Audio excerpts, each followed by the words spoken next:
Why must there always be a Stark in Winterfell? What's going on in the Winterfell crypts? And what does all of this have to do with the others? Let's take a look.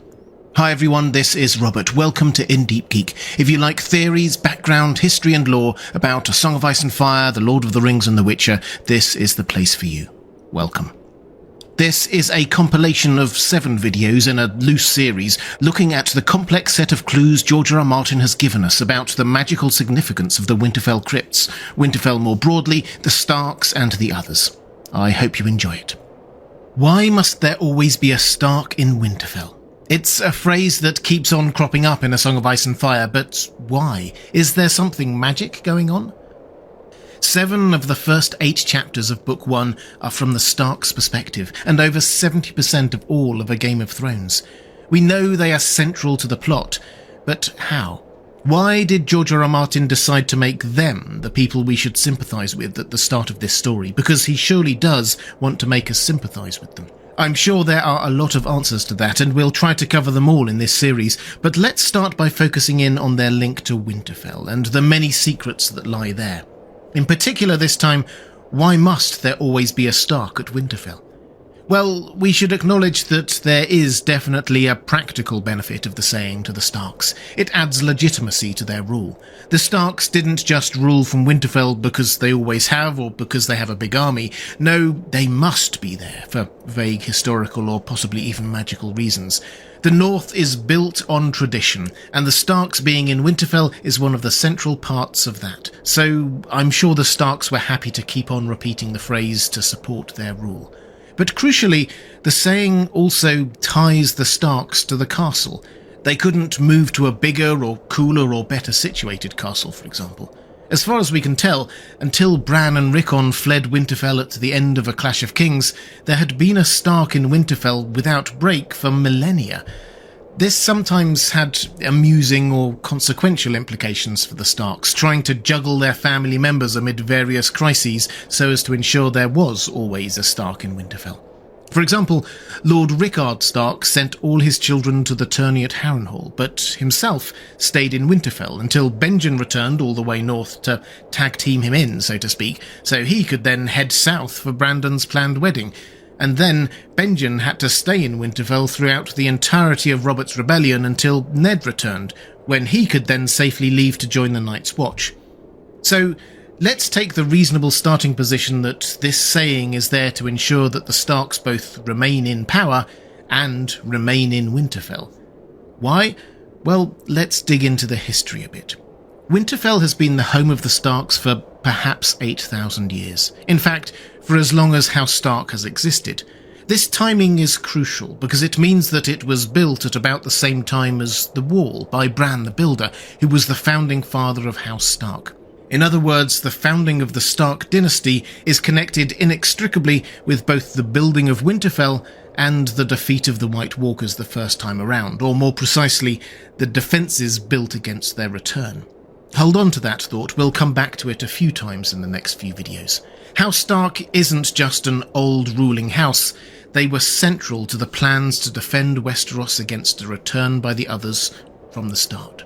That said, it would be wrong to imagine the Starks sitting in Winterfell Castle all that time, because as far as we can tell, when it was first built, Winterfell was not a castle. In fact, there's a very real chance that there was no overground structure at all. As with most castles in Westeros and in the real world, Winterfell has been added to and altered many times over the years as its population has grown and architectural styles have changed. But the oldest surviving structure is known as the First Keep. The name obviously implies that it was the first proper keep.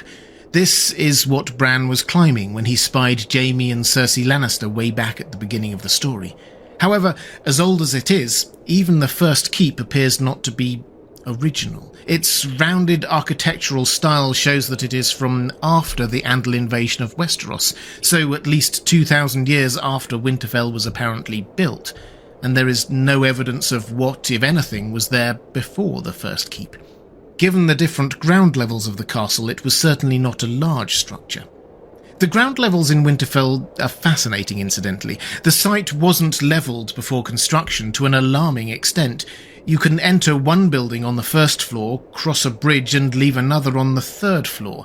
The castle complex clearly wasn't all built at one time or with a master plan in mind, just adding bits piecemeal to fit onto what was already there over time.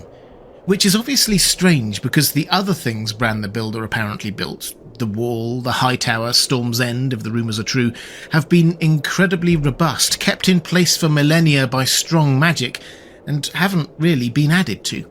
So it's reasonable to conclude that what we understand to be Winterfell Castle today, the huge overground castle, is not what Bran the Builder spent his time building, and it's not what links the place to the Starks and to preparations for the return of the others. So if Bran the Builder didn't build a great castle at Winterfell, what did he build? He built what we now know as the Crypts of Winterfell. Our view of them is sometimes a bit clouded by what we saw on the TV show. Impressive, but limited. But in the books they are described as cavernous, bigger even than the expanse of the castle above, and descending many levels deep underground, the deepest of which are inaccessible from ages past. A mighty feat of engineering indeed, worthy of Bran the Builder. And there's something odd about these crypts. A few odd things, to be honest, but let's focus on the design for now.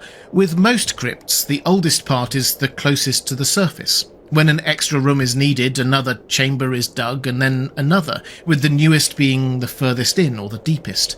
But Winterfell's crypts seems to be the opposite way around.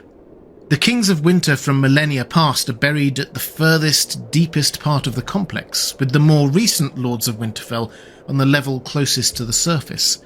This is curious and hints at a sort of countdown. As more and more Stark generations are born, live and are buried, the closer to the surface we get, and there are now a lot of Starks buried there. If it is 8,000 years and there were, say, 20 years per generation of Starks, as a ballpark figure, that makes 400 or so Stark rulers plus their families. That makes thousands. And to clear up a popular misunderstanding, all Starks can be buried there. Arya remembers Robb taking her and her siblings down there and showing them the tombs that would be theirs. It's just the statues that are only for the Kings of Winter and the Lords of Winterfell. That's the convention that Ned broke. Lyanna should definitely have been buried in the crypts, as should Brandon, but they probably shouldn't have had statues made of them and placed down there, despite a recent precedent. But we're getting ahead of ourselves. There's a lot to be said about the statues, but I'll focus on that in a future video. For now, let's just note that the fact that all the Starks are buried in the crypt, the original Winterfell, is important.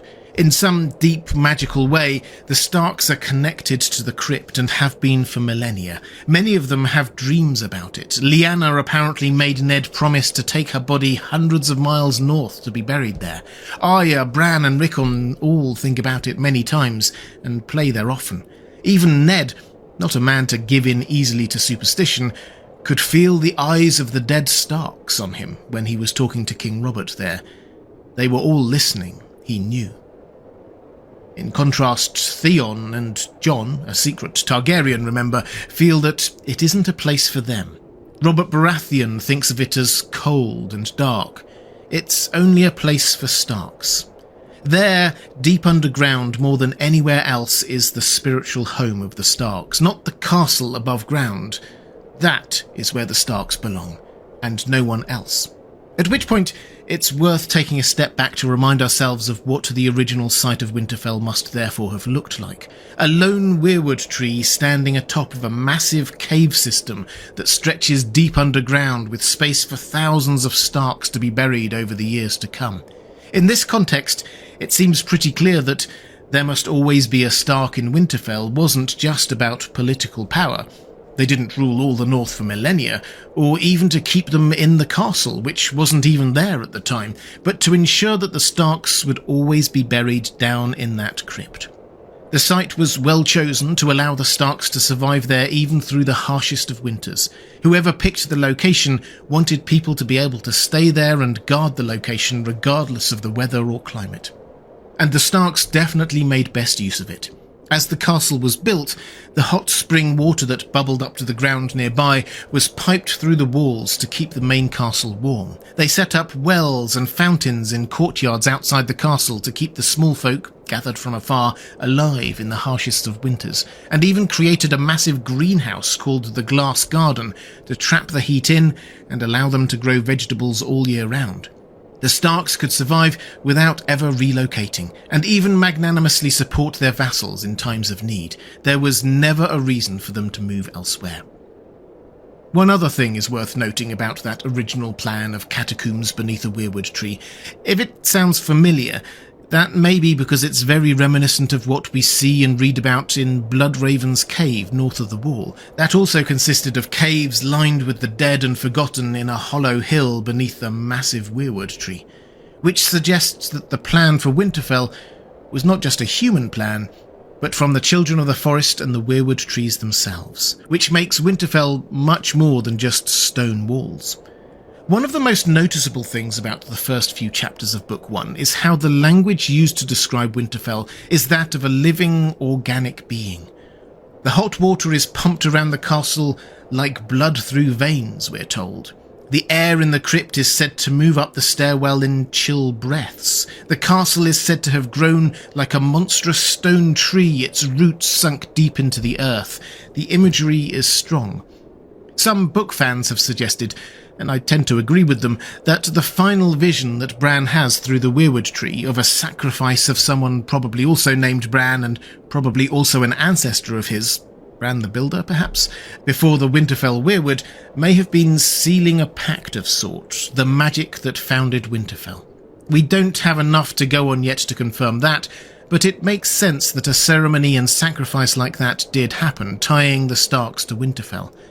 So, why must there always be a Stark in Winterfell? Yes, there are political reasons, and traditions can be strongly ingrained in a culture, but it seems that the original reason was to tie the Starks to that place, and in particular to ensure that the Starks were buried in that crypt generation after generation. There are obviously a number of questions that flow on from this. What were the terms of the pact? Why the Starks? And what happens when there isn't a Stark in Winterfell? If "there must always be a Stark in Winterfell" is just a cool phrase, or tradition, or a clever political slogan, the answer is that when there are no Starks in Winterfell, nothing would happen. But if there is a magical reason why there must always be a Stark in Winterfell, then we should expect some magical consequence of there being no Stark in Winterfell. And of course, at the end of A Clash of Kings, when Bran and Rickon abandon Winterfell, there are no Starks there for the first time in perhaps millennia. What happens? Well, quite a lot that is perhaps not immediately obvious on a first read-through, and the language used to describe it, well, here's an example from Theon's POV as he returned to the Godswood sometime later.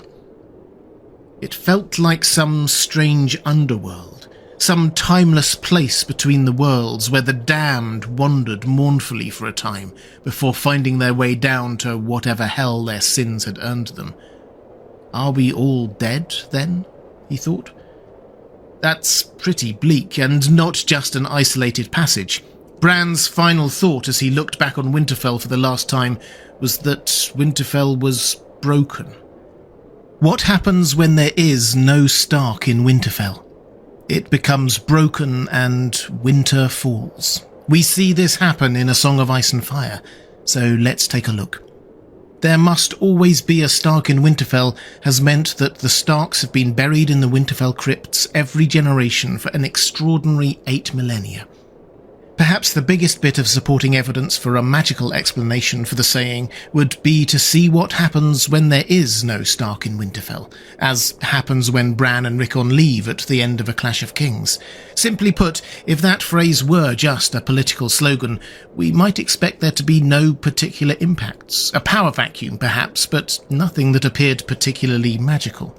But if there is a magical bond between the Starks and Winterfell, then Bran and Rickon abandoning Winterfell after 8,000 years of Starks being there should have some pretty significant magical impacts.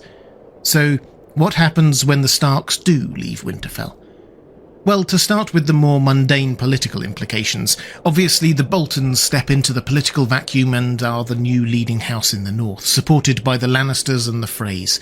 But still, as the Liddell that Bran and co meet en route to the Wall says, "When there was a Stark in Winterfell, a maiden girl could walk the King's Road in her name-day gown and still go unmolested, and travellers could find fire, bread and salt at many an inn and hold fast. But the nights are colder now, and doors are closed. There's squids in the Wolfswood, and flayed men ride the King's Road asking after strangers. It was different when there was a Stark in Winterfell. But the old wolf's dead, and young one's gone south to play the Game of Thrones, and all that's left us is the ghosts." We'll come back to the ghosts in a bit, because that's a bit of imagery George R. R. Martin uses a lot here. For now, let's note the obvious practical and political implications of no Starks at Winterfell. A loss of the rule of law and even non-Northerners quasi-ruling in the heart of the North. People are scared and no one feels safe. But for the magical implications, let's start with Bran's thoughts as he leaves Winterfell. We read this. "At the edge of the Wolfswood, Bran turned in his basket for one last glimpse of the castle that had been his life. Wisps of smoke still rose into the grey sky. Soot stains marked some of the arrow loops, and here and there a crack or a missing merlon could be seen in the curtain wall. But it seemed little enough from this distance. Beyond, the tops of the keeps and towers still stood as they had for hundreds of years, and it was hard to tell that the castle had been sacked and burned at all. The stone is strong, Bran told himself. The roots of the trees go deep, and under the ground the kings of winter sit their thrones. So long as those remained, Winterfell remained. It was not dead, just broken. Like me, he thought. I'm not dead either." Those are actually the last words of A Clash of Kings, so we can probably take them as quite important, both for Bran and Winterfell. Bran reflects that as long as the stone remains strong, the tree roots go deep, and the Stark statues in the crypts are still there, Winterfell remained. It wasn't dead, whatever it may look like. But for the time when the Starks weren't there, it was broken. Which sets up an important distinction. Winterfell will look dead above ground without the Starks, but as long as the original Winterfell, the stones, roots and crypts underground remain, it will just be broken. Remember that reflection by the Liddell, that all that remained were the ghosts? That's what Winterfell looks like above ground in the absence of the Starks. Dead. We don't actually get to see Winterfell for 2.5 books after Bran left, but this is the scene when we return from Theon's POV. It felt like some strange underworld, some timeless place between the worlds where the damned wandered mournfully for a time, before finding their way down to whatever hell their sins had earned them. Are we all dead, then? The death imagery is strong and appears again and again in those Theon chapters. It's telling us about him and his state of mind, but also George R. R. Martin is telling us about Winterfell. Clearly, above ground, Winterfell is dead. That last quote was from when Theon was in the Godswood. What Theon sees elsewhere is different, but just as arresting. A hard white frost gripped Winterfell. The paths were treacherous with black ice, and hoarfrost sparkled in the moonlight on the broken panes of the glass gardens. Drifts of dirty snow had piled up against the walls, filling every nook and corner. Some were so high they hid the doors behind them. Under the snow lay grey ash and cinders, and here and there a blackened beam or a pile of bones adorned with scraps of skin and hair. Icicles, long as lances, hung from the battlements and fringed the towers like an old man's stiff white whiskers. Winter has clearly fallen. In and of itself, this is nothing special. The white ravens from Old Town signalling the coming of winter had been sent perhaps a month earlier. We should expect snow in Winterfell. No, what is noteworthy is how this winter seems to hit Winterfell so badly, so quickly, compared to pretty much everywhere else. Indeed, all the evidence seems to suggest that Winterfell is the epicenter of this winter. The closer you get to Winterfell, the more wintry it gets, and it's perhaps even emanating out from there. If you'll excuse the wordplay, because I think it's originally from George R.R. Martin, it's as if winter fell at Winterfell, and is now spreading out from there. Let me explain. Within a couple of months of that layer of snow that Theon saw, which was already pretty bad, there were snowdrifts that were high enough to hide doorways. Winterfell is almost buried in snow, and things are only getting worse. 6 of the 7 gates are frozen shut. Visibility outside in the snowstorm is so bad you can literally barely see your outstretched hand. The snowdrifts against the curtain wall are now 40 feet deep and getting deeper. That's 12 meters and rising. Snowdrifts more than 6 humans standing on each other's shoulders deep, and all in a matter of a couple of months and getting worse. Maybe you might think this is just a bad winter, or coming from the others north of the wall, but it's not. Winterfell has it way, way worse than anywhere else, even places far to the north. It's snowing at the wall, but nowhere near that bad. Despite being 600 miles, that's nearly 1,000 kilometers further north, the worst drifts there are just over a man's height. Winterfells are 7 times deeper, and we're told repeatedly that the weather at Castle Black is coming from the south, not the north and the others. We also have a real-time chapter from Asher's perspective, showing what it's like to try to march towards Winterfell from Deepwood Motte, which is 300 miles northwest of Winterfell. When they set off southeast, the weather seems quite crisp but pleasant. There's a frost on the grass and plenty of descriptions of how the morning sun glinted off the knight's armour. A bit chilly perhaps, but a long, long way from the conditions at Winterfell at the same time. Everyone is in good spirits and they make good progress. They expect the journey to take 15 days at a leisurely pace. Some jest that Robert Baratheon would have done it in 10. On the 4th day, the snow starts to fall in gentle flurries. It clearly hadn't been snowing for them before that. The closer they get to Winterfell, the worse it gets, and the slower they move. By day 15, when they should have already reached Winterfell, we read that a trail of broken wains and frozen corpses stretched back behind them, buried beneath the blowing snow. The sun and moon and stars had been gone so long that Asher was starting to wonder whether she had dreamed them. They are maybe halfway there, and people are already freezing to death, buried in the snow. By day 34, they manage barely half a mile in a day before coming to a halt in the Crofters village we know, still quite a few miles short of Winterfell, where they basically give up. Horses and men are dying from the cold, and the snow is so deep they can't even hope to make it to Winterfell. It seems that the closer you get to Winterfell, the closer you get to the heart of winter.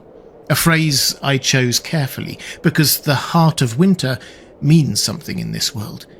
If you'll forgive the digression, because I think it's quite relevant, we first hear the phrase in an early Bran chapter. He's unconscious after Jaime had pushed him from the window of the first keep, and has a vision. Finally, he looked north, and he looked past the wall, past endless forests cloaked in snow, past the frozen shore and the great blue-white rivers of ice and the dead plains where nothing grew or lived.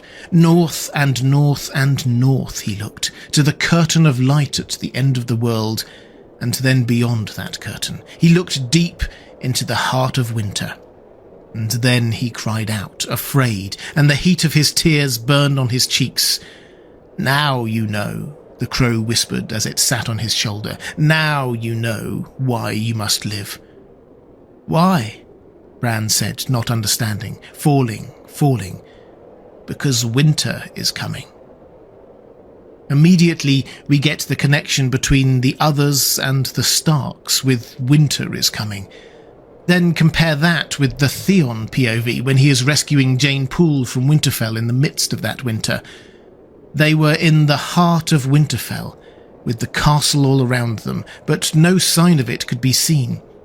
They might have easily been lost amidst the lands of always winter, 1,000 leagues beyond the wall. George R.R. Martin is deliberately echoing the phrase, the heart of winter, where the others seem to come from, with the heart of Winterfell, saying that it felt like the lands of always winter. Basically, the castle has disappeared under the snow.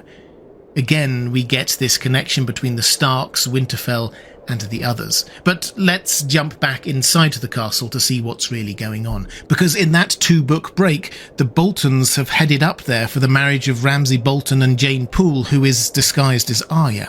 The political point here is pretty straightforward. Marrying Roos's now legitimised bastard son to a Stark gives them a claim to Winterfell. Ramsay is now head of a new house, a cadet branch of his father's, House Bolton of Winterfell. Some may have been fooled by that, but you can be sure that the Weirwood network wasn't. The Winterfell Godswood is where that wedding took place, and Theon thinks that the ravens mutter murderously and the Weirwood laughs as the wedding takes place.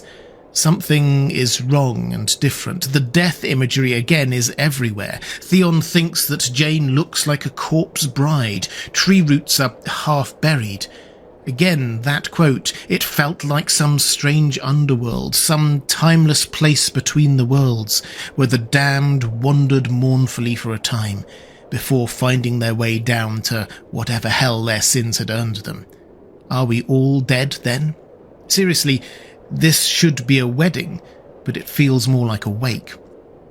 It's hard to avoid the conclusion that something was broken when the last Stark left Winterfell. Winterfell was a living, breathing place while the Starks were there. We get that imagery time and again, but now it is dead. We don't yet know all the details of the pact or magic that was broken by the Starks leaving Winterfell, but Bran and Rickon leaving triggered winter to fall in Winterfell, and the wedding of a fake Stark only seems to exacerbate things. Interestingly, the only 2 places that seem to retain some warmth are the Godswood around the Weirwood tree. Remember Theon talking about warm mists while the rest of Winterfell is buried under snow, and the crypts. When Theon goes down there, he notes that, as they descended, the air grew warmer. Not warm, never warm, but warmer than above. There, below the earth, it would seem, the chill was constant, unchanging. Perhaps Bran was right. Winterfell above ground looked dead, but the real Winterfell wasn't dead, just broken. At which point, let me bring you back to what we concluded last video, that the original Winterfell was not actually the castle itself, but the crypts and the Weirwood tree above it. Winterfell Castle as a whole seems to be dead. Just skim through the Theon chapters to see how many references there are to death and ghosts, and by the time Theon escapes, it is so covered by snow, it has basically disappeared. But the real Winterfell, the original Winterfell, the crypts and the area around the Weirwood tree, they are just broken, which suggests that they can be mended. How?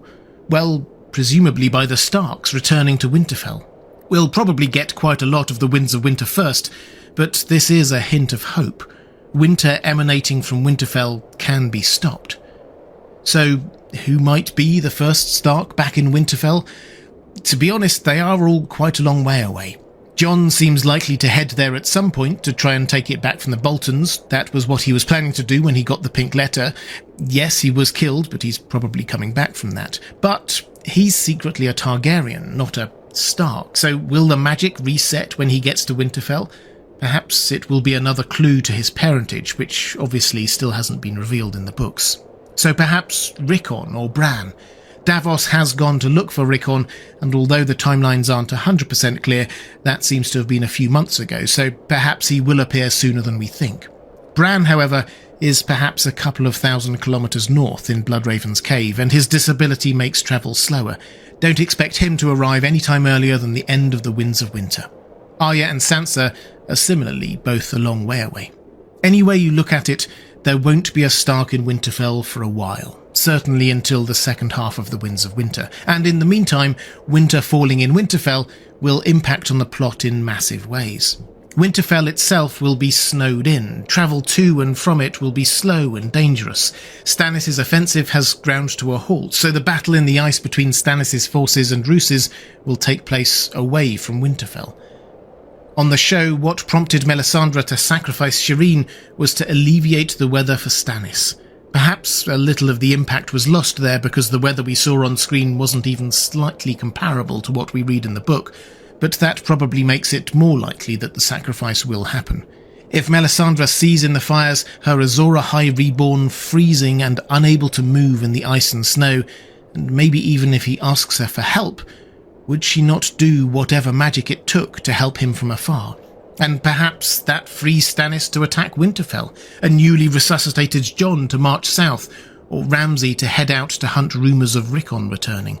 What if Jon heading south with an army coincides with the others reaching the wall? The possibilities are manifold. These are the kinds of possibilities that George R. R. Martin, as a Gardner writer, spends his time considering. Might Rickon or Bran reach Winterfell and restore the magic there before the others reach the wall? How bad might the winter around Winterfell get? Which is more powerful, Winterfell's origin magic or Melisandre's? Ultimately, only he gets to decide those things. So where does all this leave us? Clearly, when the last Stark in Winterfell left, some kind of magic was broken. Underground, the original Winterfell, things may stay as they were, but above ground, winter has fallen to a crazy degree, and seemingly emanating from Winterfell itself. Winterfell is dead, buried by the snow. The language George R. R. Martin uses reinforces this continually. This will impact on the entire northern plotline. Stannis' march on Winterfell, Melisandre at the wall, everything.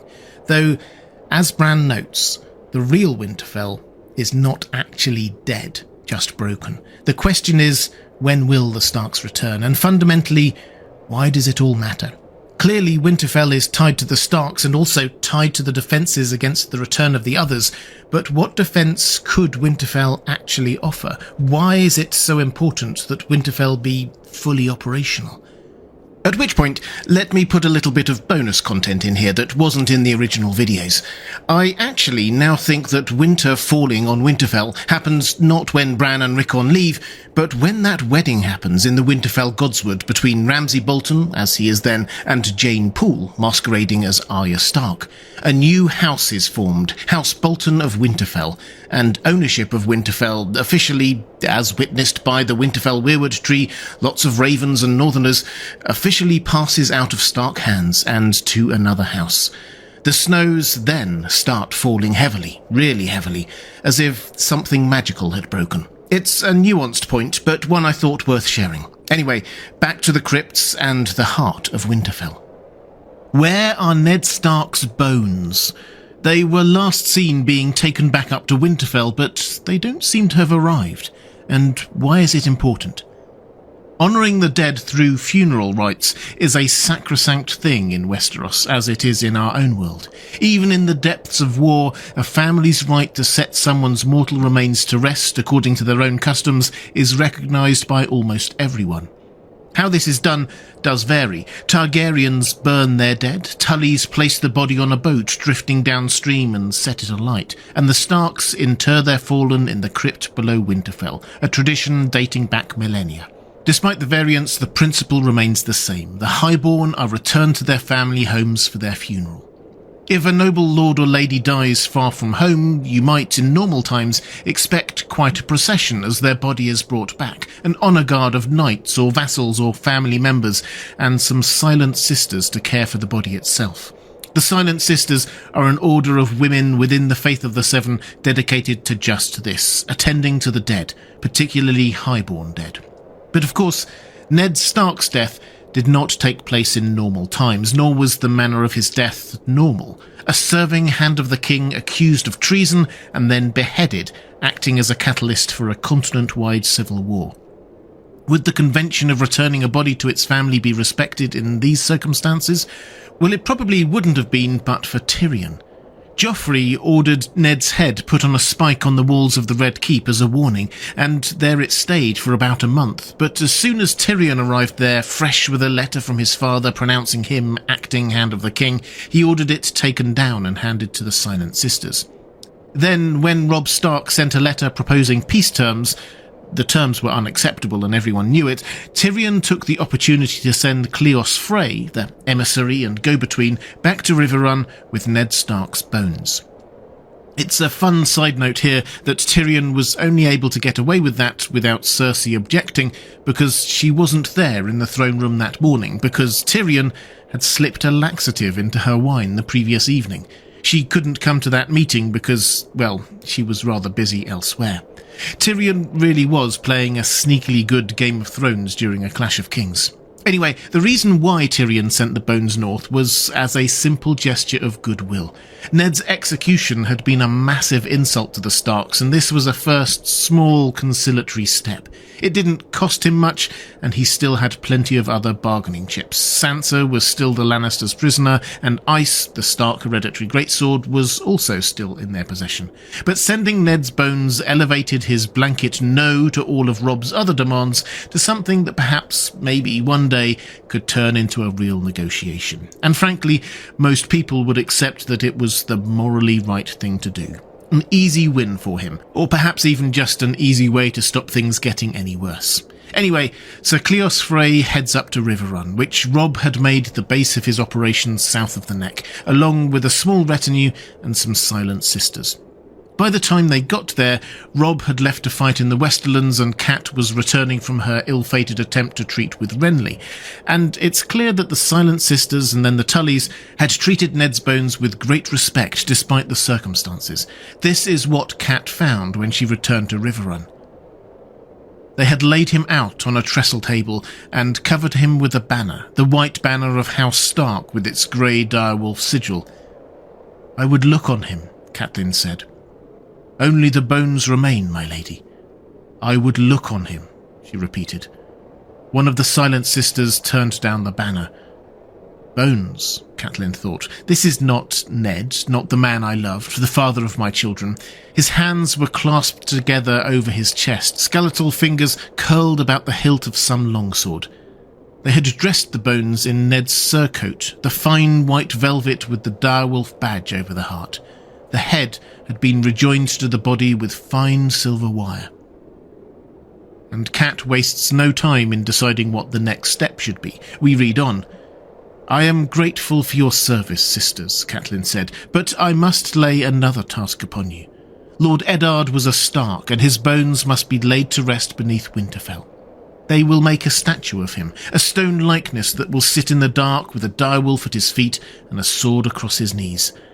Make certain the sisters have fresh horses and aught else they need for the journey." She told Utheride's Wain, "Hal Mollen will escort them back to Winterfell. It is his place as captain of guards." So the body is put back on a cart, still tended by the Silent Sisters, and Hal Mollen, the captain of the Winterfell Guard, commissioned to escort it north to Winterfell. Cat is right here, incidentally. Even as she spoke, the stonemasons of Winterfell were already making that statue of Ned in readiness for his bones to arrive. But the bones did not arrive. That is the last we see or hear from them.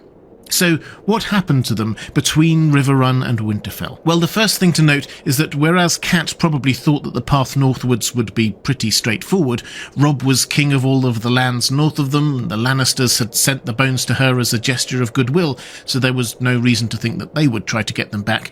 Everything changed in the weeks and months that followed. The Ironborn attacked the north. Winterfell is captured and then burnt down. Moat Cailin, the castle that guards the King's Road northwards, the only overland route through the Neck to the north, is also captured by the Ironborn. Cat, who knows that route well and how long it would take Hallis and the bones to travel northwards, wonders to herself later whether he had been able to make it through to the north in time before Moat Cailin fell. So she clearly thought it was touch and go. Maybe he had made it through, or maybe he hadn't. I think we can rule out Hallis and Ned's bones being captured at Moat Cailin. We would surely have heard about that either from the Ironborn or the Boltons who captured it afterwards. So did he manage to get through on the King's Road before Moat Cailin fell? Well, again, I think we would know if he had, this time because of Barbary Dustin. Barbary Dustin is a fantastic character, and her background and motivation more than warrant a video of their own, but for the purposes of this video, the important thing is that she bears a massive grudge against Ned Stark. Years earlier, during Robert's Rebellion, her husband, Lord William Dustin, went with Ned to the Tower of Joy where he died, and Ned didn't bring his bones back north. He just left them there, buried beneath a makeshift cairn. Ned also seems to have refused to say where the bones were, so Barbary Dustin couldn't even go and get them herself. And if you thought the Starks were obsessed with burying their dead, House Dustin are, if anything, even more so. Their great hall is built on top of a massive barrow in which is said to lie the remains of the first king of the first men, so Ned not bringing their lord's body back for interment was a massive deal. And now Barbary Dustin can get her revenge because Ned's bones have to travel through her lands in order to get to Winterfell. This is what she says to Theon while they are in the Winterfell crypts. He brought his sister's bones back north, and there she rests. But I promise you, Lord Eddard's bones will never rest beside hers. I mean to feed them to my dogs. Theon did not understand. His bones? Her lips twisted. It was an ugly smile, a smile that reminded him of Ramsay's. Catelyn Tully dispatched Lord Eddard's bones north before the Red Wedding, but your Iron Uncle seized Moat Cailin and closed the way. I have been watching ever since. Should those bones ever emerge from the swamps, they will get no further than Barrowton. Barbary Dustin and Theon are in the crypts because she wanted to see Ned's tomb, presumably to double-check that the bones aren't already there somehow. The frozen-shut gate to the crypt and the snowdrift covering it also confirm that no one has been there for quite some time. So Ned's bones are not in the Winterfell crypt. They haven't passed overland through House Dustin's lands, and don't seem to have been captured at Moat Cailin either, so where might they be? Well, we should briefly acknowledge that there is a chance that they have just been lost somewhere in the fog of war. It's a dangerous time. The Neck has its swampy dangers, and we get several reports of Silent Sisters being attacked by bandits and renegades. It's generally seen as a sign of quite how bad things have got. So could Hallis and the Silent Sisters have been attacked off-screen, as it were, with no witnesses? Perhaps his bones could even be a part of that mound of unknown bones that had grown up around the statue of Baelor in King's Landing, brought there by pious poor fellows and the like. There would certainly be some irony to Ned's bones returning to where he was beheaded, but for me it seems that too much has been made of these bones in the story for them to just disappear without explanation. And to understand where they might be, we should probably take a look at who Hallis Mollen is, the person commissioned to guard the Bones Passage north. Hallis Mollen is a Stark loyalist, promoted to captain of the guards at Winterfell by Robb, given the honour of carrying the Stark banner as Robb's army left Winterfell, trusted to personally protect Catelyn Stark at the Battle of the Whispering Wood, and when she ventured south to parley with Renly. He threw himself in the way of danger to protect Robb at one point and assigned extra guards to protect Bran at another, one of the most loyal of the loyal. But also not the most gifted at lateral thinking. Kat notes how he often states the obvious, and he has to be told to escort her and Brienne out of Renly's camp after Renly's death. He hadn't realised the implications of what had happened, and still assumed that there would be a battle between the two Baratheon forces the next day. So I think we can assume that he followed orders and headed north on one of the most obvious routes, either east along the River Road to the inn at the crossroads, then north up the King's Road, or north, tracking back the way Robb had originally come south, crossing the Green Fork River at the Twins. Perhaps Barbary Dustin was so sure he had got to the swamps of the Neck because she'd got word from the Freys or Boltons, who at the time were both on Team Stark, that he passed them en route. Either way, the only overland way after that was the King's Road and Moat Cailin. So this loyal but unimaginative man got close to Moat Cailin, then realised that way was impassable. Perhaps he sees the Ironborn banners flying there, or someone escaped and ran into him so he knew not to go there. What does he do? Well, he wouldn't give up or go back because he is loyal and has been given a task to do. But he also wouldn't try anything hugely risky or unexpected, like head off-road into the mountainous Northern Vale in search of a fishing village he could hire a boat to take to White Harbour, say. A journey west through the Twins to Seaguard to try to sail up the west coast would also surely be seen as too risky. The Ironborn were clearly on the warpath, and that was their sea. So that leaves back down south to try to find a safer port, which would mean months of extra travelling in the wrong direction, or stay there. It does rather fit our understanding of this stolid, unimaginative but loyal man that when faced with an obstacle preventing him from going where he wants to go and not wanting to turn back, he just stays where he is, particularly when you realise that where we think he got to, the Neck, is the home to one of the other most loyal houses, and someone who will care personally about Ned Stark's remains, the Crannogmen and Howland Reed.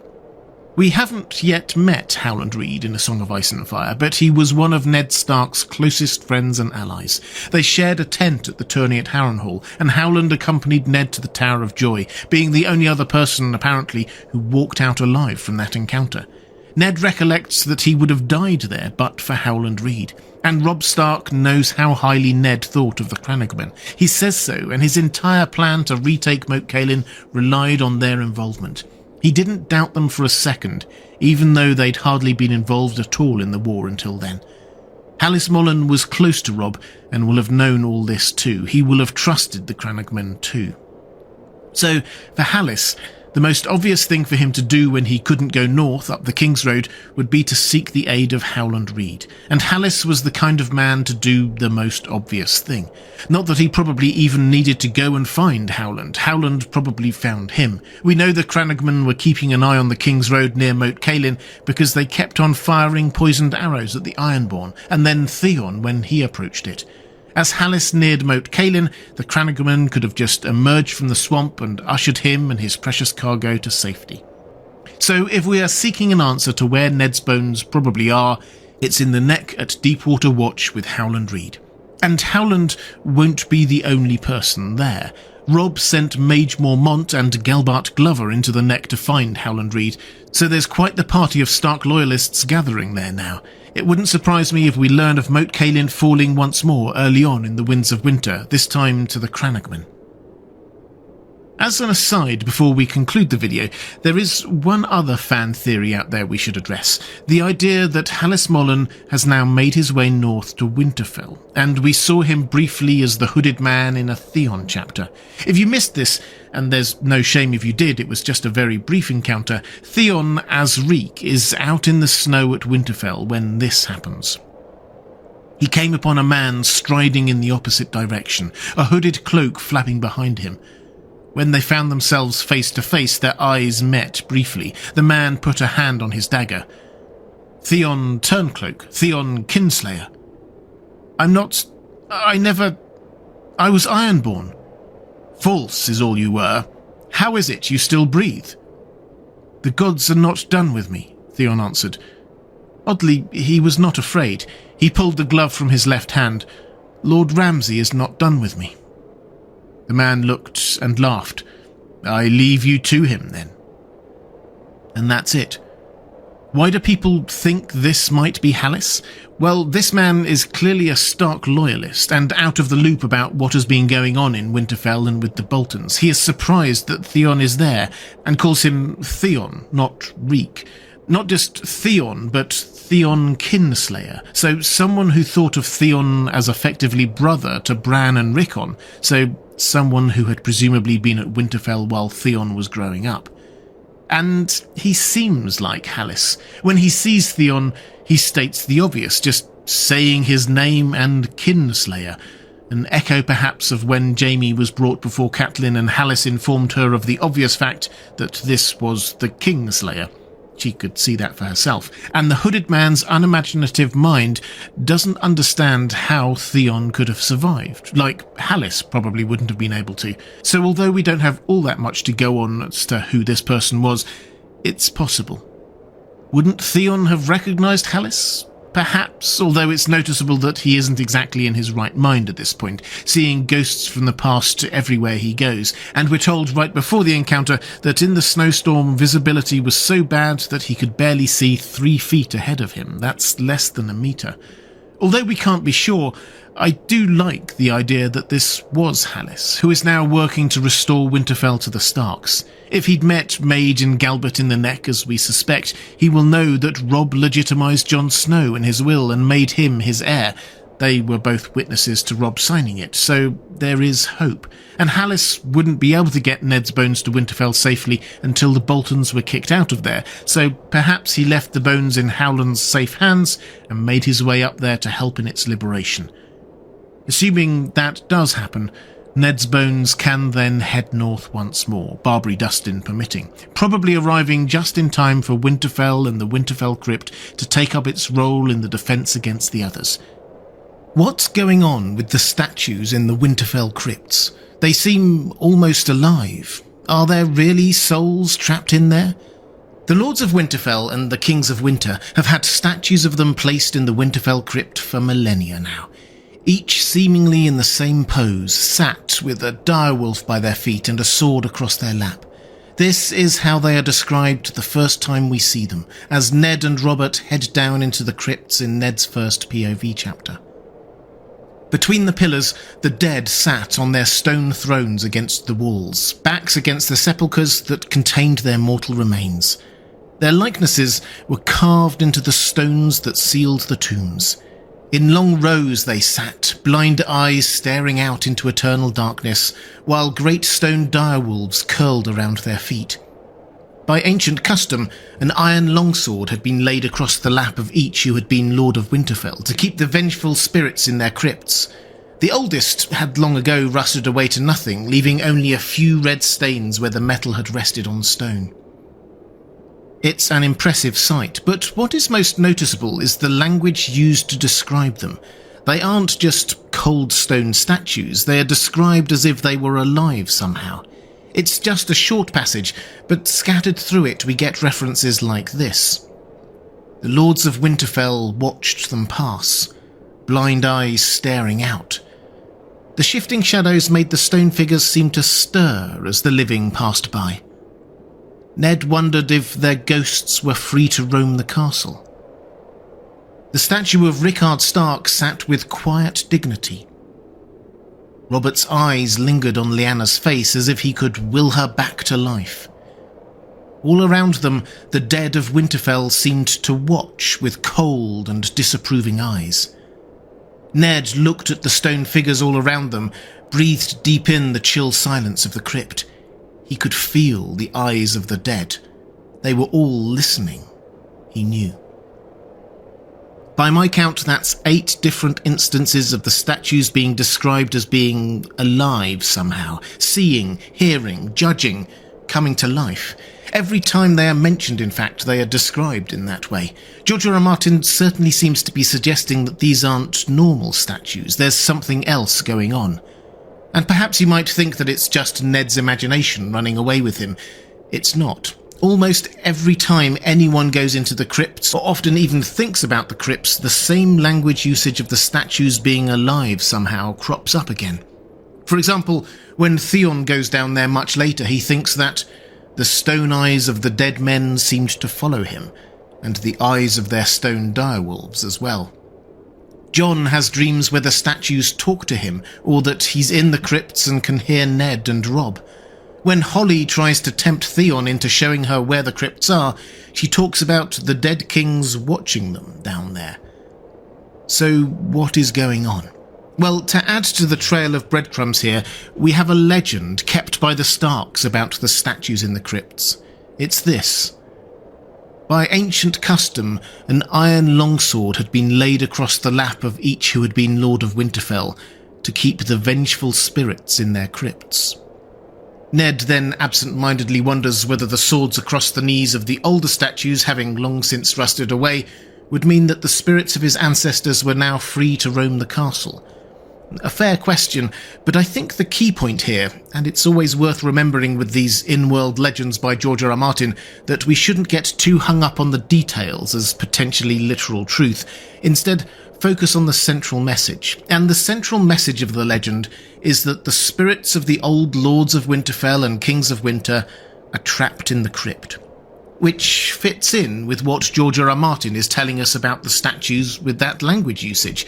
It's not just generic ghosts or ghouls that people think are watching them in the crypts. It's the Kings of Winter themselves and their statues. But can it be literally true in this magical world that when a Stark Lord dies, their spirit rushes to the crypt and is bound there somehow, perhaps through the statue and the sword? Well, as it happens, we have 2 instances of Stark Lords dying in the main story that we could look at to see if anything strange happens in the crypts at the time of their death. The second instance, Robb Stark, is not particularly helpful to us because it's during that 2-book period after Winterfell has been burned where we don't have any POV chapters based there. But when Ned died earlier, the Starks were still very much there, and we have a Bran POV chapter from that very day. So, what happened? Well, Bran has a dream in which he is taken down to the crypts by the Three-Eyed Crow.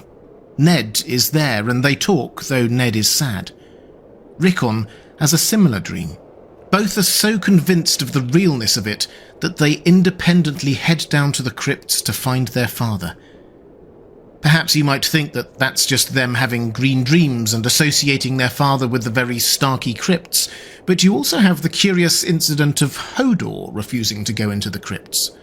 Bran says this: "When I woke, I told him to take me down to see if father was truly there. At first he didn't know what I was saying, but I got him to the steps by telling him to go here and go there. Only then he wouldn't go down. He just stood on the top step and said, 'Hodor,' like he was scared of the dark. But I had a torch." George R. R. Martin has subsequently confirmed that Hodor was only afraid of the crypts at that specific time, not before or after, his words. Like Summer, Bran's direwolf who seems scared of very little but sniffs the air, bares his teeth and backs away when they get to the crypt's entrance.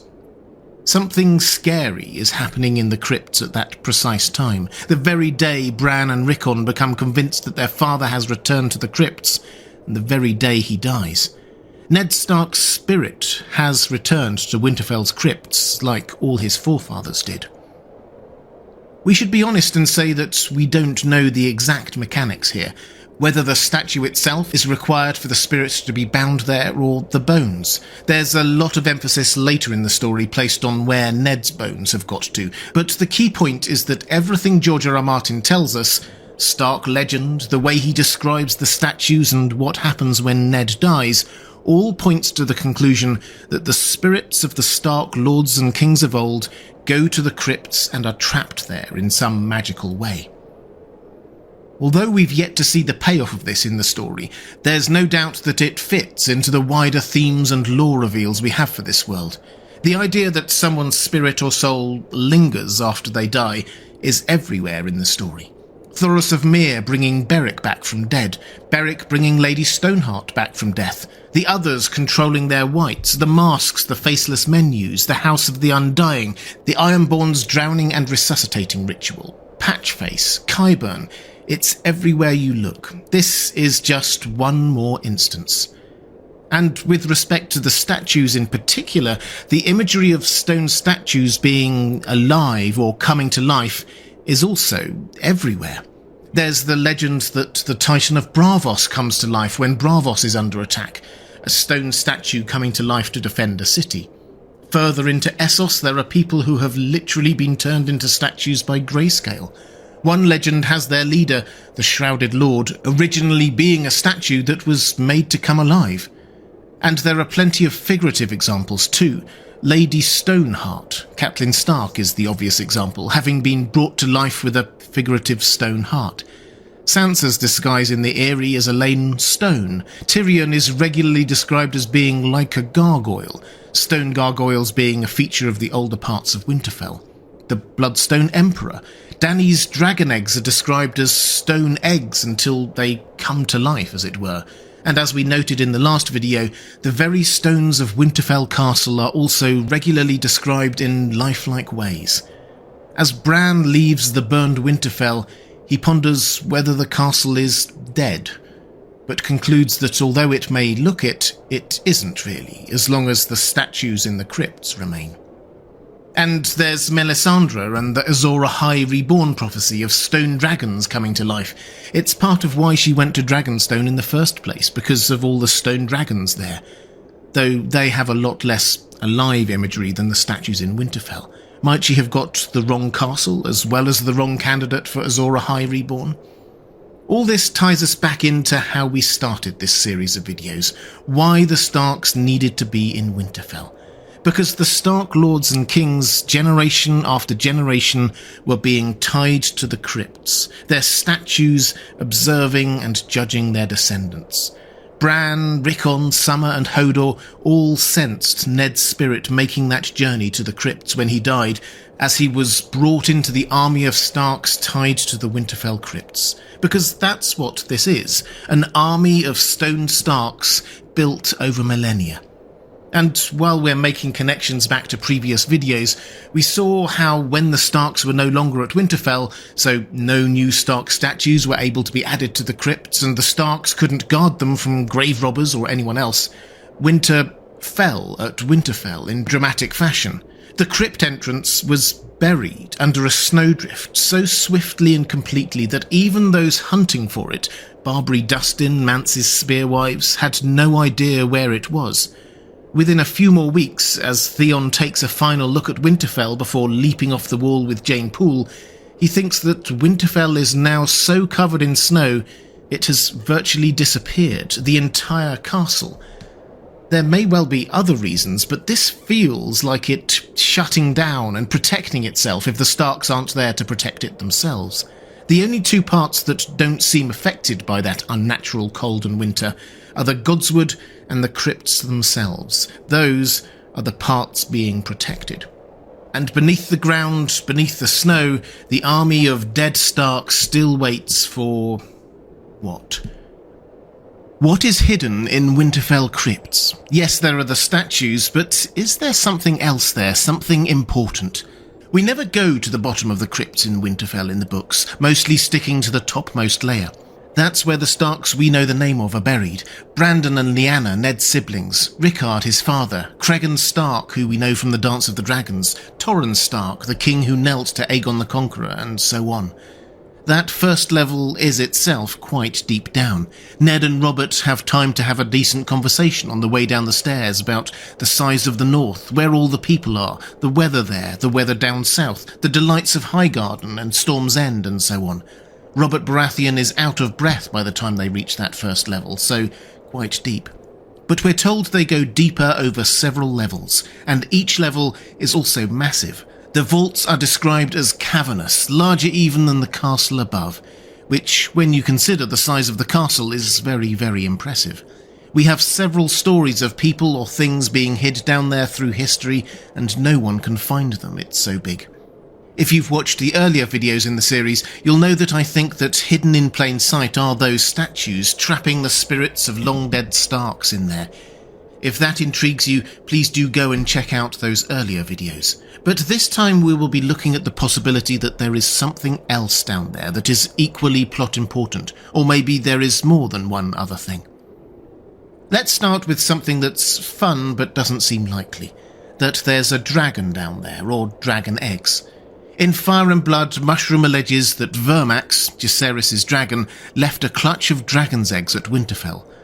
Might they have been stored down in the crypts, near those hot springs perhaps? As much as I hate agreeing with Archmaester Gildane, who wrote Fire and Blood, there is no evidence for this, either in contemporary accounts or the actions of the Starks later on, who would surely have known the value of those eggs. Might the hot springs under Winterfell be heated by a dragon at the bottom of the crypts? If so, it's a very long-lived dragon who doesn't make a sound or ever want to stretch its legs. Might the great winged snake whose roar was a river of flame that Bran saw over Winterfell through Summer's eyes at the end of A Clash of Kings be a literal dragon?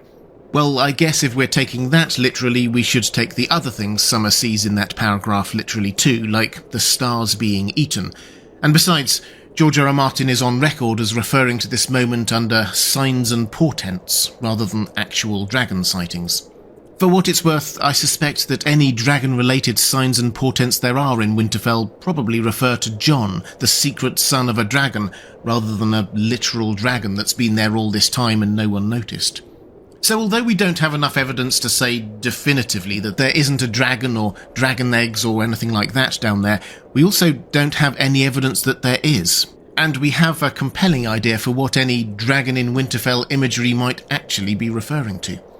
Although, talking of Jon, the second set of hints George R. R. Martin presents us with about the crypts are to do with him. As early as Jon's 4th chapter in Book 1, he tells Sam that he dreams of Winterfell sometimes. And then I find myself in front of the door to the crypts. It's black inside, and I can see the steps spiralling down. Somehow, I know I have to go down there, but I don't want to. I'm afraid of what might be waiting for me. The old kings of winter are down there, sitting on their thrones with stone wolves at their feet and iron swords across their laps, but it's not them I'm afraid of. I scream that I'm not a Stark, that this isn't my place, but it's no good. I have to go anyway. So I start down. Jon comes back to this dream several times over the next few books, slowly getting further on in his dreams. The Kings of Winter do indeed tell him that he doesn't belong there, but still he has to go on. There's something there waiting for him. The working assumption among many fans, myself included, is that this is tied into his identity, because of course that is where Lyanna, his real mother, is buried, and she has a statue, which is extremely irregular. It's not completely unprecedented for a non-lord to get a statue, but she is the only woman we know who has a statue, and although Ned's reason for putting statues there for her and Brandon are sweet, because of his love for them, it's not really very convincing for someone who values his Stark heritage so highly. Surely other Stark lords love their siblings too, but they never thought of making statues of them. Even if we might think it is understandable, it's clear that in Worlds everyone thinks it odd. Perhaps this is one of the things Lyanna made Ned promise, that she would have a statue, so that when Jon eventually found out his parentage, he would be able to see her face. And Ned decided that to just put up a statue of her but not his brother as well would be even more suspicious, so that's why they both got statues. Some have gone further and suggested that perhaps there is even evidence of Jon's parentage there, a marriage certificate perhaps, or Rhaegar's harp, because he loved that harp and seriously it just vanished from the narrative. Maybe, but in any event I think we can say that there is definitely something here. Jon will descend into the crypts at some point and discover something. Perhaps we will get a moment early in the Winds of Winter when his spirit or soul goes there and is turned back by the Kings of Winter because he isn't a Stark, or perhaps he will go there later to see the face of his true mother. There's actually a sort of oblique bit of foreshadowing for this in the legend of Bael the Bard, who captured the daughter of the Lord of Winterfell, leaving a blue winter rose on her bed, and escaped into the crypts with her. She emerged with a bastard child who inherited Winterfell. Rhaegar was a bard, and Lyanna the daughter of the Lord of Winterfell, and he gave her a crown of winter roses, and Jon, though raised a bastard, has been named rightful heir to Winterfell in Robb's will. There are a lot of echoes there. And I have to say, it would be an emotional moment for Jon to finally see his mother, or her statue. He spends so much of the story wondering who she is, and why Ned never told him. But this would be a reason why he must go into the crypts. If some of the dreams he gets about the crypts are from Bloodraven, as some of us suspect, this would be yet another hint that Jon is who Bloodraven thinks is the prince that was promised. So that's two big plot issues focused in on the crypts, the statues and Jon's parentage. But could there be a third? That's quite a lot of focus on one place, but there is definitely a part of those crypts that we haven't covered that is particularly intriguing, the part that is inaccessible. As Theon says to Barbary Dustin, there are lower levels, older. The lowest level is partly collapsed, I hear.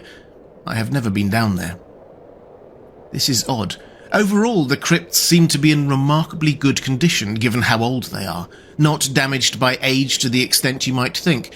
We don't read of the masonry crumbling, the stairs being worn, etc., and the statues themselves are still recognisable hundreds or even thousands of years later. Bran recognises Jon Stark, for example, who founded the Wolf's Den, where later would stand White Harbour. Well, we don't know exactly when he did that, but it was definitely a couple of thousand years or more ago, so his statue is a couple of thousand years or more old. Which all makes sense. This is the most Starkish of the Stark places, the heart of Winterfell. Of course they would keep it in good repair. What doesn't make sense is why some of it is collapsed. Why hadn't it been repaired? Presumably that section contains the tomb of Bran the Builder himself, the patriarch of House Stark. If there had been an accidental collapse, surely someone would have tried to reopen it. It appears not. Personally, I think the most likely reason is that it was collapsed intentionally and left intentionally. Why? Well, this is where we get towards the bottom of the Winterfell Crypt's fan theory iceberg, because you will find people wondering if this is where the dragon is, or the Night's King, or the Night's Queen, or lots of other things. So let's tread carefully, proceeding on the assumption that the Starks are, at the very least, happy for this part of the crypt to be closed off to them, and ask whether there might be any clues about something that could have happened in the first few hundred years or so of the Starks being in Winterfell that might lead them to prevent access to the earliest tombs and statues. As it happens, we do know of something that happened around that time, the legend of the Night's King and the Night's Queen. For show-only people, we should clarify that this is a very different character to the show's Night King. He was actually the 13th Lord Commander of the Night's Watch. We read that a woman was his downfall, a woman glimpsed from atop the wall, with skin as white as the moon and eyes like blue stars. Fearing nothing, he chased her and caught her and loved her, though her skin was cold as ice, and when he gave his seed to her, he gave his soul as well. He brought her back to the Night Fort and proclaimed her a queen and himself her king, and with strange sorceries he bound his sworn brothers to his will.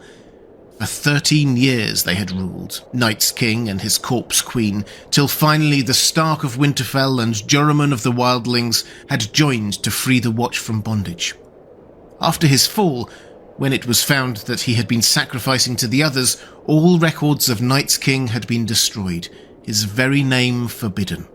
He was a Stark, the brother of the man who brought him down. A grim legend, as told by Old Nan, so we probably shouldn't necessarily take it as literal truth, but the idea that there is a Stark whose very name is forbidden from around the time when the Stark tombs in the crypts were blocked off is an interesting coincidence, as is the clear link across here to the others. The Night's Queen had blue eyes and ice-cold skin, and they had been sacrificing to the others. If the Stark crypts are some kind of defense against the others, as we suspect, then might those Stark spirits and statues trapped in the crypts have been triggered into action somehow? Might that be why the section is now blocked off, because that part of the crypt is simply now empty? I think there's a very good chance of it, but that's the subject of the next video, so feel free to hold judgment on that. What are all those trapped Stark souls and statues that seem to be alive somehow, waiting there for? For now, let's just acknowledge that although that may be the most significant part of the Winterfell Crypt's plotline, there is at least one other thing down there that will be plot important. A dragon? No. But a chance for Jon the Ice Dragon to see his true mother's face? Definitely. Does the Horn of Winter hold the key to the endgame of A Song of Ice and Fire? Where is it? What does it do? And how is it connected to the Stark Dead and the crypts of Winterfell? One of the biggest mysteries in A Song of Ice and Fire is the Horn of Winter. It sounds immensely powerful, and the search for it has impacted on tens of thousands of people, but none of the characters in the story know exactly where it is, exactly what it does, or even if it still exists. But I want to suggest that we do know where it is, and what will happen when it is blown, as it surely will be in the books. Let's start with the legend of the Horn of Winter, which is thousands of years old, from the time of the Night's King. The Night's King, not the TV show Night King, George R. R. Martin has confirmed that they are very different, was the 13th Lord Commander of the Night's Watch, but fell in love with a woman from beyond the wall with bright blue eyes and ice-cold skin. The legend seems to suggest that she was an other, but never explicitly says so. The two ruled in a reign of terror from the Night Fort before an alliance between Brandon the Breaker, the King of Winter in Winterfell, and Joramun, a wildling king beyond the wall, brought it to an end. On discovering that the Night's King and his consort had been offering sacrifices to the others, all records of the Night's King were destroyed, and even his name was struck from history. We covered this briefly in the last video. What we didn't touch on there was how the Night's King was defeated.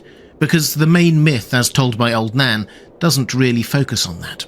However, we do know one other fact or legend about Joramun.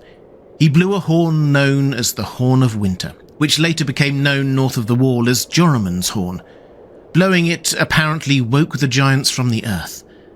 The phrase Joramun blew the Horn of Winter and woke giants from the earth is actually repeated 5 different times in the story so far, so it's not just a passing detail.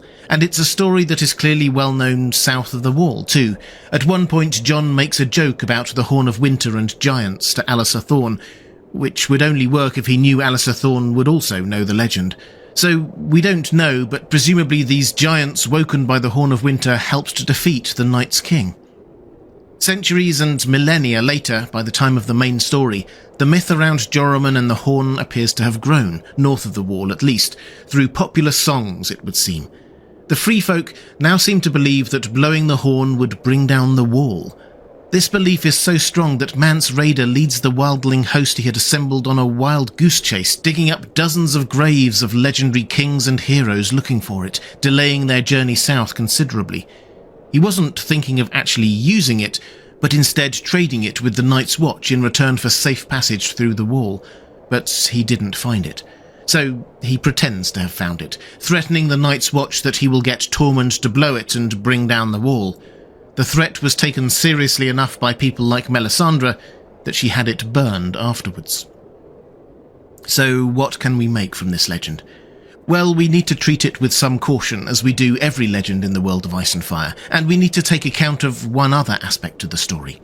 Because when Tormund is giving Jon a list of kings beyond the Wall who have broken themselves on the Wall or been broken by Winterfell's power, he includes Joramun on it. Joramun, who, we had thought, was in alliance with Winterfell, so perhaps an alliance with Brandon the Breaker of Winterfell was not long-lived, or perhaps Joramun tried to use the horn against the Night's King, and it didn't bring down the Wall. Which obviously fits with the fact that there are no records anywhere of the Wall being brought down or rebuilt, both of which would surely have been recorded somewhere, as they would have been massive events. So I think we can draw a tentative conclusion that the horn did not and does not bring down the Wall, though it was used in the fight against the Night's King to, perhaps figuratively, wake giants from the earth. But then the horn just disappears from history, and we're left to wonder what happened to it. Mance Rayder spends months or years hunting for it with no success, but perhaps we can learn something from where he was looking, based presumably on parts of the legends we haven't heard, because he was very specific. He clearly thought it was north of the Wall, and he clearly thought it was buried. He understandably focused on the graves of heroes and kings, but it seems not to have been in any of them. Of course, and you may well be ahead of me on this point, we do know of one ancient horn that was found buried north of the Wall. While at the Fist of the First Men, an ancient defendable site, Ghost uncovers a bundle filled with dragonglass weapon heads and a mysterious old war horn. Jon tries blowing it, but he can't get it to work, and he decides that it must be broken. He gives it to Sam, who then lugs it all the way down to Old Town with him. Could this possibly be the Horn of Winter? Well, again, we don't know, but there's a lot of evidence to suggest that it might be. First, it is found north of the Wall, just like Mance seems to think it would. Recently buried, it would appear, but seemingly left for the Night's Watch to find. Second, it is buried in a bundle of dragonglass weapons, which implies that it might be another weapon against the others, and also pretty much guarantees that the others won't find it because they won't be digging through piles of dragonglass given what dragonglass can do to them. And third, it is at the Fist of the First Men, which was an ancient redoubt from the Age of Heroes that men have used for years as a defendable site. And of course, we have the striking coincidence that the horn is broken. This is the word that Jon uses when he gives it to Sam, and it is an odd way to describe a horn, because a horn is not a complicated mechanical device. You simply blow down it in the right way and it works. It didn't look broken, just a bit chipped, and Jon clearly can't see anything wrong with it because he tries blowing it and it doesn't work. It looks like it should work, but it doesn't. It's broken. You might be picking up on a theme here. Joramun, who blew the Horn of Winter, was broken against the Wall. His ally was Brandon the Breaker, and now we find a suspicious horn that is broken. keep that linguistic link in mind, because there are also plot reasons to think that this horn is important. It was buried at the Fist of the First Men, seemingly as a gift for Jon and the Night's Watch, along with a cache of dragonglass weapons, which we later find out are very important in the fight against the Others. So perhaps this is too. And Sam has gone out of his way to keep it with him, even when he gives up everything else. He takes it with him on a journey of thousands of miles to Old Town, and when he is in Bravos, he sells almost everything he has to get passage the rest of the way. The only things he doesn't sell are the clothes he is wearing and that horn. George R. R. Martin reminds us 3 times in the text that Sam has kept hold of the horn, referring to it as the broken horn. Why keep reminding us of it, unless it will become important? Okay, so we have a broken king beyond the wall, Joramun, a broken horn, and a Stark king of winter known as the Breaker. It doesn't seem like too much of a leap in logic to suggest that Bran the Breaker colloquially broke Joramun, or actually broke the Horn of Winter, or both. But why might he break the Horn of Winter if it had proven so powerful against the Night's King? Clearly it is a powerful weapon or tool in some way, but if he were so concerned that it might fall into the wrong hands, why didn't he just destroy it? The most obvious answer to that is that he thought it might be needed again against the Others someday, but he didn't want somebody accidentally sounding it in the meantime, so he broke it. Not physically, because it is still in one piece, but magically, perhaps, implying that perhaps it can be magically unbroken when it needs to be sounded again. Presumably when another threat equal to or greater than that of the first Night's King emerges. We're dealing with myths and legends here, so we can't say any of this with certainty, but it seems like the best working hypothesis that we have at the moment. And what does it do to justify needing being broken? The 2 things we're told are bringing down the wall, which is definitely not something you'd want to happen by accident. Imagine if when Jon had experimentally blown it, the wall had crumbled. It would be a very different story. But as we've already noted, bringing down the wall doesn't seem likely, both as no records or legends exist of it happening, and also, if this is a weapon to be used against the Others, it seems a bit counterproductive to bring down your biggest defensive fortification. Unless that was the original idea, to allow Joramun and his wildling army to attack the Night's King hiding in the Night Fort, but we digress, because I want to focus on the other thing we're repeatedly told that it does: wake giants from the earth. Which brings me back, as promised, to the Winterfell crypts. And this is where perhaps first watching those previous videos in the series may be useful. But in summary, it seems clear that the spirits of Stark kings and lords have for millennia been trapped in those crypts, and in particular in those statues, which are repeatedly described as if they are still alive in some way, watching, judging, and waiting. We concluded in a previous video that those statues would probably rise and play a part in the second battle for the Dawn. The statues aren't just statues, they are an army to be used against the Others. An army that needs waking from the earth. Again, I'm sure you're ahead of me here. What if the giants that can be awoken from the earth by the Horn of Winter are not the in-world race of giants, but the dead Stark kings in statue form? It's easy to see how the details could have got muddled over the millennia, and again George R. R. Martin tells us often that the myths in his world shouldn't be taken as literal truth, but often have truth hidden in them. There is actually a lot more in common between the First Men and giants than you might think by just watching the TV show. The giants speak the old tongue of the First Men, for example. There are many rumours of humans descended from giants, like the people of Skagos or even Hodor, and they bury their dead, often in barrows like the First Men often do. This is important because there is even some confusion about whether one barrow, the Great Barrow, is the tomb of the first king of the First Men, or a king of the giants. So it's possible that the legend might have got confused, or perhaps more likely, as this legend will have been passed down through the oral tradition rather than written, that waking giants from the earth doesn't mean the race of giants, but giants of history from the Age of Heroes. And this is for me quite a significant point. The statues in the crypts of Winterfell are giant in size. George R. R. Martin doesn't use that exact word, perhaps to keep that bit of the future plot hidden, but every time they are mentioned it's clear that they are big, very big. We don't read that they are raised up on plinths or anything, instead that they are sat between pillars with their backs to the sepulchres. And yet, just to take as an example, when Theon took Barbary Dustin there, we read that the Stone Kings stared down at him as he walked past, even though they were seated. Rickard Stark's statue looms above them, we're told, when they reach it, and Barbary Dustin reaches out a hand and touches Brandon Stark's statue's knee without seemingly bending down. Yes, these are giant statues. So, blowing the horn of winter when the Night's King threatened may or may not have brought the wall down, but it did seemingly wake giants from the earth, these statues. Which makes sense of Brandon the Breaker's moniker and story.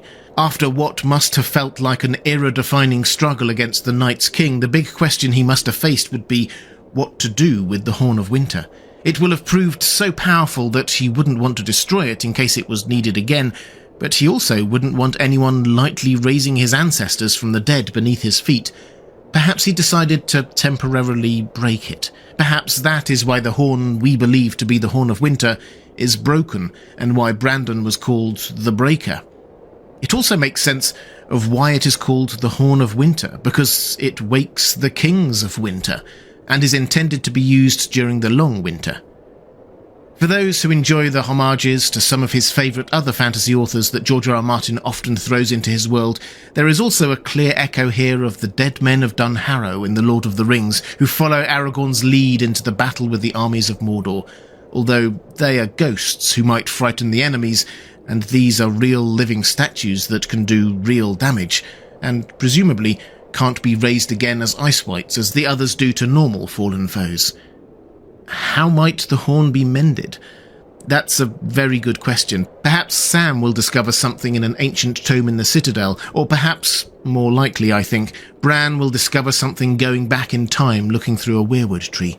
If that horn and the dragonglass were left for the Night's Watch by Bloodraven, as I suspect, he will want to make sure that they know how to make it work when the time is right, and he is now teaching Bran. And who will need to blow it? Well, this is quite a fun thought experiment, because there are really 4 possibilities. Joramun seems to have blown it last time, so perhaps the leader of the wildlings. Or as this is related to the Stark dead, it should be the current Lord of Winterfell and the King in the North. Or perhaps the prophesied prince that was promised, or Azor Ahai Reborn if you prefer. Or maybe if you're thinking continent-wide, maybe the rightful ruler of the 7 kingdoms. I said I thought this was a fun thought exercise, because although you could come up with various names for each of these people, one person could actually technically meet all 4 criteria. Much is made of the fact that the wildling king beyond the wall is simply whoever the wildlings choose to follow, and at the moment, despite his rather inconvenient death and after Mance Rayder's faked death, that's probably Jon Snow. And though he hasn't been told yet, one of Robb Stark's last acts was to legitimise Jon and name him his heir as king and Lord of Winterfell. And Bloodraven certainly seems to think that Jon is the prince that was promised, and as probably Rhaegar's last remaining child, he's arguably the legitimate Targaryen heir to the Iron Throne too. Jon is by far the most likely person to blow that magic horn, and when it is blown, the Stark dead will rise. The first time there were probably only a few dead Starks in the crypts, but this time there will be a massive army. 8,000 years have passed. This will be an awe-inspiring and very scary army of the dead to fight the others' army of the dead. Is the Night's King a Stark? Old Nan thinks so. If she's right, that seems significant, so what does it all mean? When Bran and co. reach the Night Fort on their journey north, they spend a little time looking around before deciding to spend the night in the old kitchens. The Night Fort is an ancient and spooky place with many legends attached to it, and Bran finds himself remembering in particular the legend of the Night's King, who had been the 13th Lord Commander of the Night's Watch. Old Nan told him the story when he was in Winterfell. A woman was his downfall, a woman glimpsed from atop the wall, with skin as white as the moon and eyes like blue stars. Fearing nothing, he chased her and caught her and loved her, though her skin was cold as ice. And when he gave his seed to her, he gave his soul as well. He brought her back to the Night Fort and proclaimed her a queen and himself her king, and with strange sorceries he bound his sworn brothers to his will. For 13 years they had ruled, Night's king and his corpse queen, till finally the Stark of Winterfell and Joramun of the Wildlings had joined to free the Watch from bondage. After his fall, when it was found he had been sacrificing to the others, all records of Night's king had been destroyed, his very name forbidden. Some say he was a Bolton, Old Nan would always end. Some say a Magnar out of Skagos. Some say Umber, Flint or Norrie.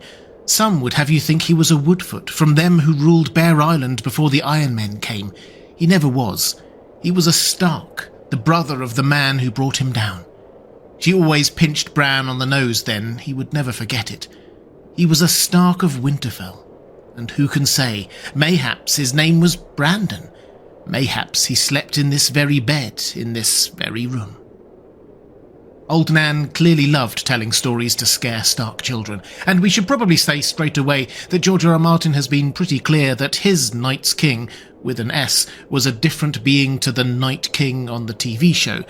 Asked about it direct, he said that, as for the Night's King, the form I prefer, in the books he is a legendary figure, akin to Lan the Clever and Brandon the Builder, and no more likely to have survived to the present day than they have. So we're looking at a legendary figure in Westeros history, rather than the leader of the White Walkers in the main story. And at the risk of adding in too many caveats from George R. R. Martin at the start of a video, he has often repeated that stories from the Age of Heroes should not be taken literally. So Night's King is a story, probably based on true events in some way, but passed down generation to generation for millennia, so we shouldn't take every word of it as literal historical truth. Still, the Night's King is clearly an evil character, connected in some way to the Others, or other worship, and probably a Lord Commander of the Night's Watch. And the whole thing took place a very long time ago, probably not too long after the end of the First Long Night. The exact identity of the Night's King is a mystery. Maester Yandel in The World of Ice and Fire predictably recounts the tale only to dismiss the more magical elements, suggesting Night's King was just a Lord Commander who attempted to carve out a petty kingdom for himself, and that, like all tales, it takes on the attributes that make it most appealing to those who tell it. Which is clearly what Old Nan was doing. Her favourite storytelling style was to take a legend, then make it scary for that particular child. Arya recalls, for example, that she told a tale of the Titan of Braavos, saying that the Braavosi feed him on the juicy pink flesh of little highborn girls, and Sansa would give a stupid squeak. Hence also, therefore, telling Bran that perhaps the Night's King shared his name and slept in his bed. All of which might lead us to dismiss the legend, much like the Maesters did, except that its connection to the Others gives us pause for thought, because their legend was also dismissed by the Maesters, and a Stark being Lord Commander of the Night's Watch is eminently believable. Many have been. And of course, there is the similarity to the very clearly central Night King on the TV show, and the cleverly worded sort of clarification from George R. R. Martin. He didn't say Night's King wasn't important or wouldn't appear, just that he was a legendary figure with no more chance of being alive in the main story than other legendary figures. There are, of course, many fan theories about the identity of the Night's King and the Night's Queen, but let's for a moment just hold on to the reasonable idea that there was perhaps a Stark Lord Commander of the Night's Watch who did something so terrible in connection with the Others that his very name was wiped from history, and move over to look at the Starks at that moment in history. Because although I've released this series of videos about the Starks and Winterfell rather far apart, there has been a question lurking in the background all this time. Why? Why must the Starks remain at Winterfell? Why are the spirits of their kings and lords automatically trapped in the crypts? Why are the statues there, armed and waiting? Why does it seem as if winter falls on Winterfell when the Starks abandon it? Because when you think about it, this feels less like the Starks are being kept in great privilege as a reward for some reason, or because they won their place through great valour, and more like a curse or a punishment. They are tied there, and the king's spirits can never escape. The first Winterfell was basically just the crypts, with no castle above, just the weirwood tree and perhaps a tower, and the crypts were filled from the bottom up, so the Starks knew they would be buried there generation after generation for thousands of years. Quite macabre. although of course some of the very oldest section has collapsed. Is the timing there just coincidental, that will have been after the first few generations of Starks had been there, much like the Night's King was probably Lord Commander after the first few generations? And if he was a Stark and had a place waiting for him, all record of him would have had to have been wiped out.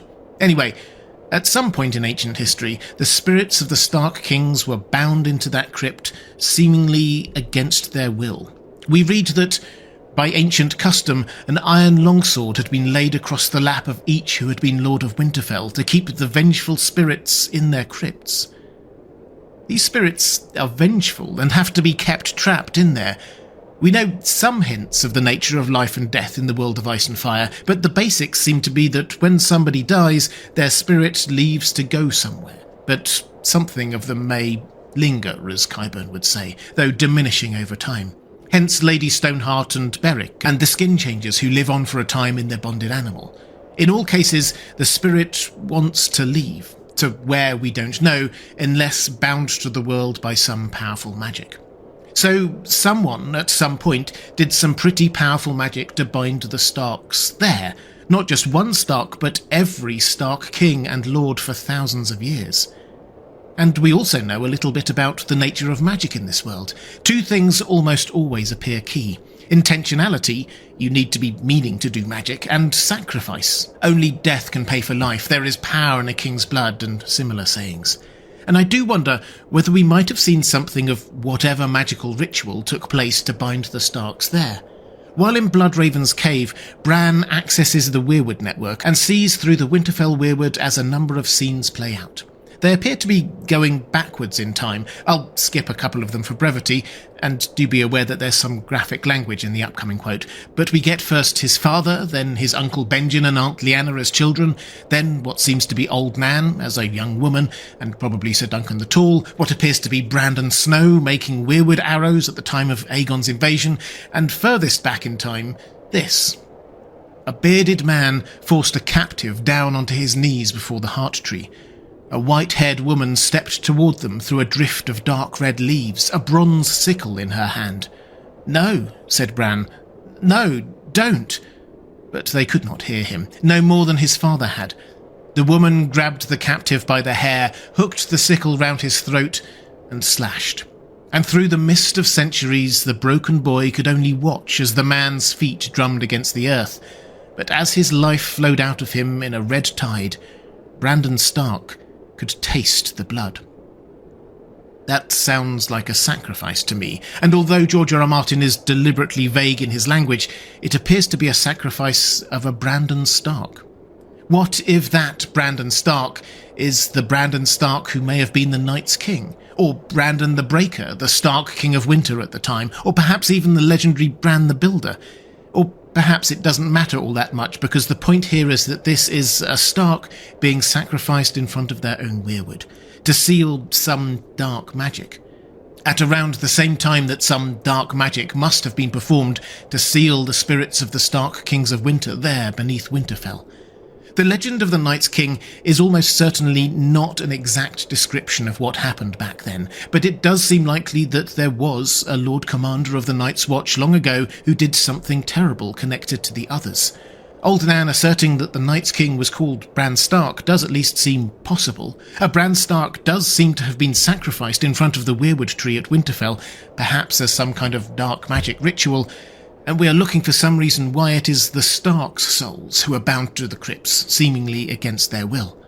So, the Night's King having been a Stark, and the Starks being bound for generations tied to those statues as punishment until they can rise to pay off their debt and face the others in the future, has a dark ring of possibility to it. There would be a strong echo of the dead men of Dunharrow in The Lord of the Rings, for example, and we know how much George R. R. Martin loves Tolkien. It's just a theory, but I'd love to know what you think. Why are the souls of the dead Starks being held there against their will, not anyone else's? Is it a punishment for some ancient evil, a noble sacrifice, or some other reason? Let me know in the comments below. If you'd like to see more A Song of Ice and Fire videos, please click on the link on the left of your screen. Or if you'd like to support this channel, thank you. There's a link to my Patreon page on the right of your screen. That's all for this time. Thanks for watching. I'll see you again soon.